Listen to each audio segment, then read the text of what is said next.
Para charlar un rato sobre el bajo y los bajistas, hoy nos visita Ernesto Martín López, bajista por supuesto, profesor de música, compositor y youtuber de éxito. Ernesto, ¿qué tal? Bienvenido. Muchas gracias. ¿Te has atrevido a entrar en este cubil de la historia? Que aquí está, la música suena hueca.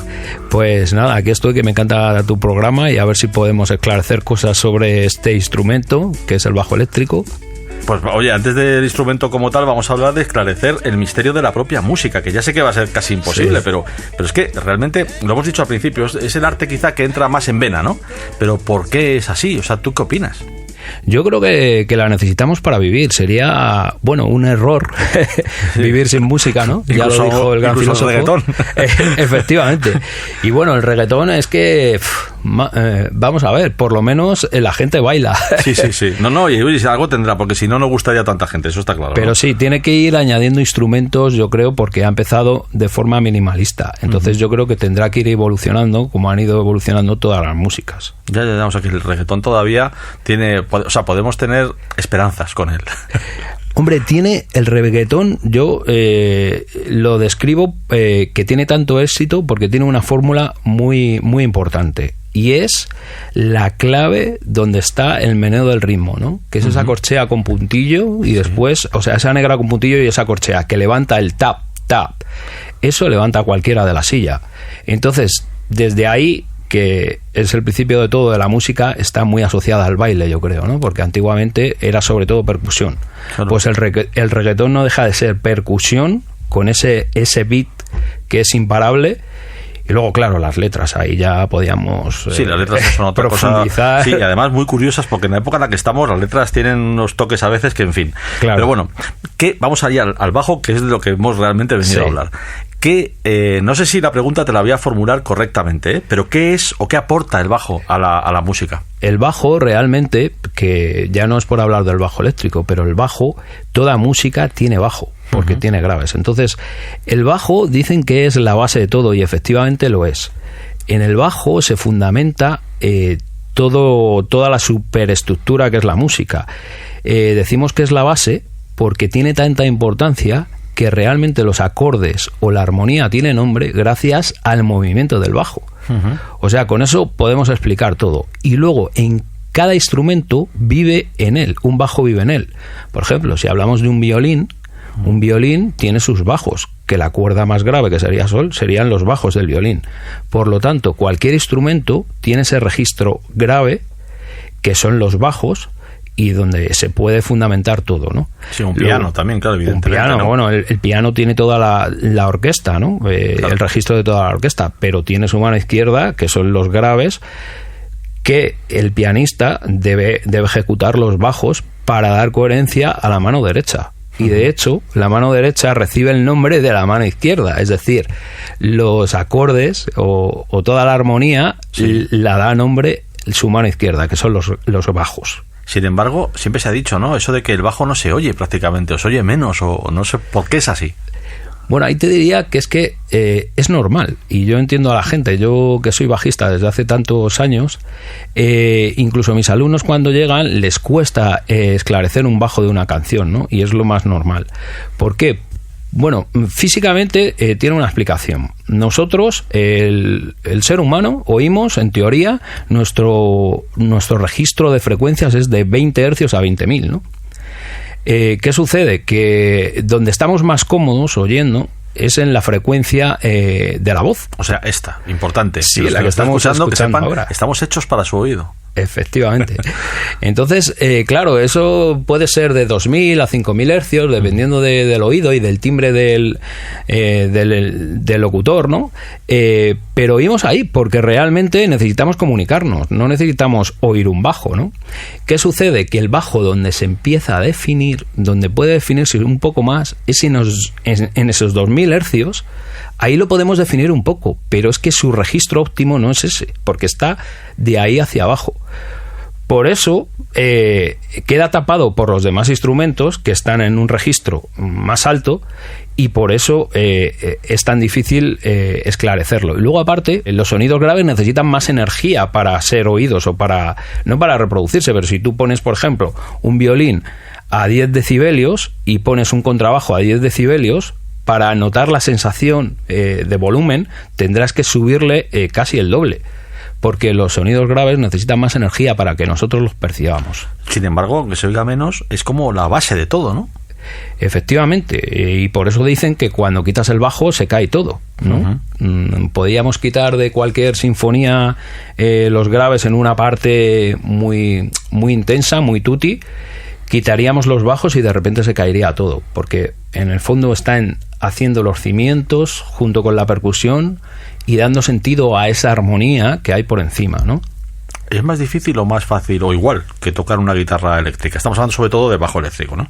La verdad es que tienen muchas analogías la guitarra eléctrica y el bajo, pero no se ejecutan igual. De hecho, la guitarra pone acordes y el bajo, para poner acordes, tiene que estar solo, porque su función es otra. Pero bueno, cualquier instrumento en su medida, cuando profundizas, es igual de difícil que cualquier otro. Ya, claro, eso te iba a decir precisamente porque yo había una vez leído hace mucho tiempo que los instrumentos más difíciles de tocar eran un tipo de trompas, me parece, que no llevaban llaves, no tenían, sí.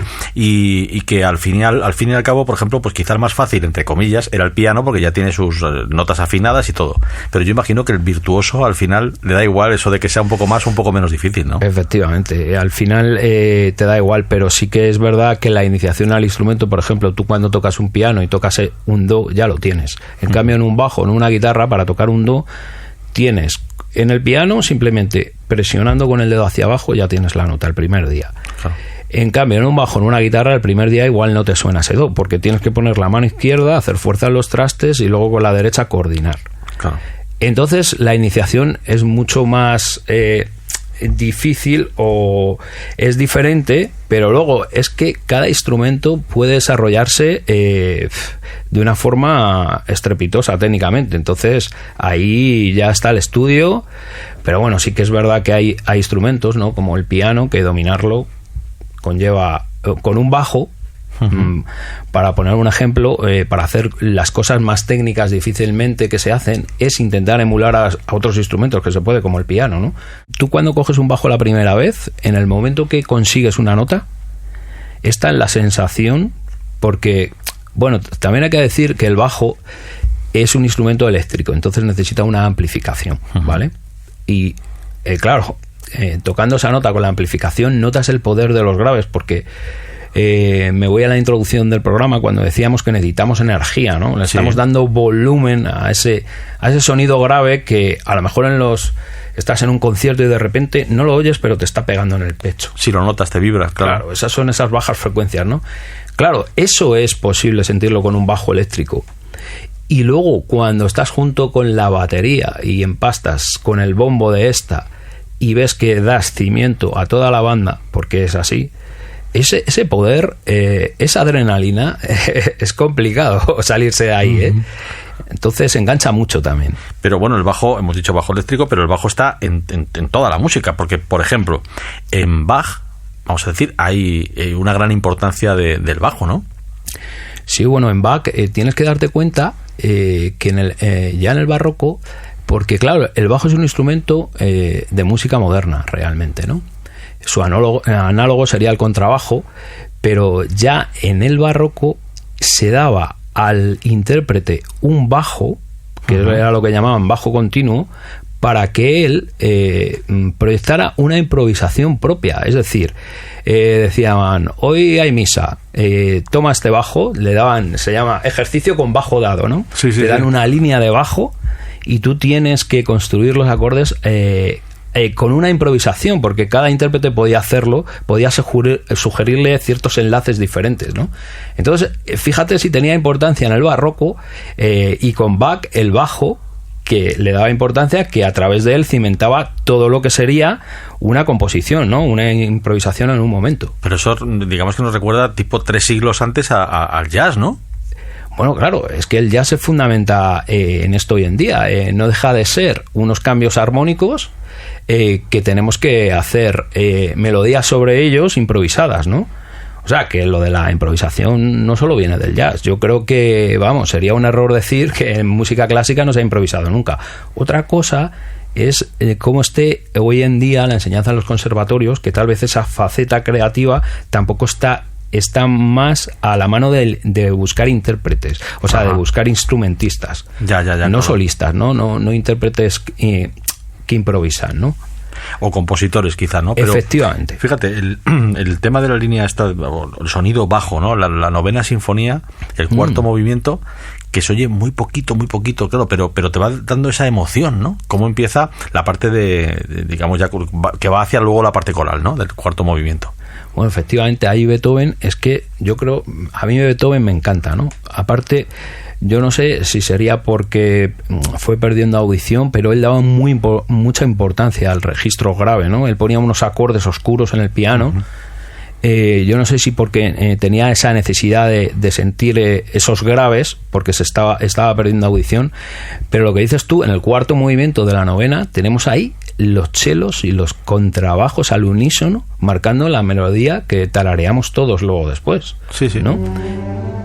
Ese inicio, como él, a partir de ese bajo, que podía llegar a ser, eso yo lo podría llamar como un bajo continuo, pero con melodía ya.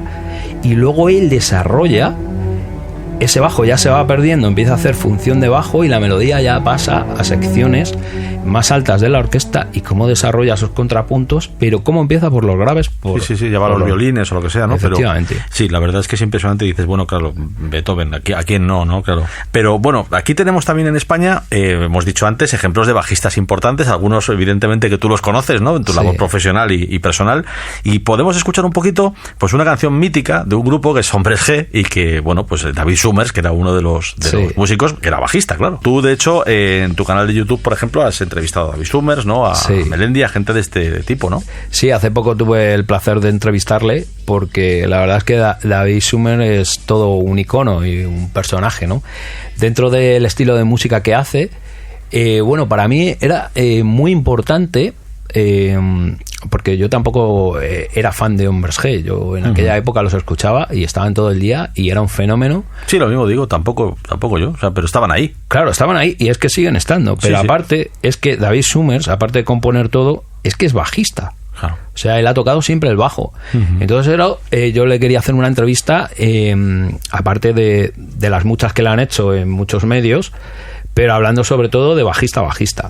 Y entonces la verdad es que animo a todo el mundo que la escuche, o sea, que la vea, porque muy interesante también lo que puede aportar una persona que lleva tanto tiempo con el bajo colgado, y también toda la carrera que tiene, que independiente no el estilo que haga o todo, es un aporte muy grande. Él no se considera un gran bajista, y me lo dijo a mí. Yo le considero bajista autodidacta, porque de esto también podríamos hablar, de cómo te has formado. Yo ahora mismo soy profesor de bajo y formo a bajistas. Pero yo mismo, a mí me tocó aprender, porque aquí en España era muy difícil encontrar profesores, y en mi época me tocó aprender solo al principio, escuchando discos y de forma autodidacta. Luego ya me formé, ¿no? De forma académica, pero al principio empiezas así, un poco a golpes, ¿no? Sí, es como montar en moto un poco, ¿no? Siempre empiezas con una que te deja un amigo. Claro, es que eso...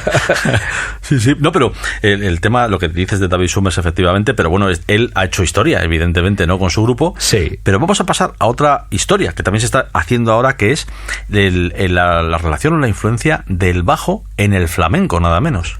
Eso sí que ha sido nuestro total, porque cuando hablábamos de David Summers, ¿no? Ellos, por supuesto, han hecho carrera, pero no han dejado de hacer una música que venía de Estados Unidos, ¿no? Que era la evolución del pop y todo esto. El flamenco está claro que tiene nuestras raíces, ¿no?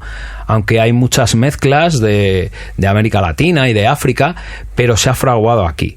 Y tenemos el máximo exponente, y la historia la hemos creado aquí, del bajo eléctrico, ¿no? Con el bajista Carles Benavent, que junto a Paco de Lucía pues forjaron lo que son los cimientos del bajo flamenco, ¿no?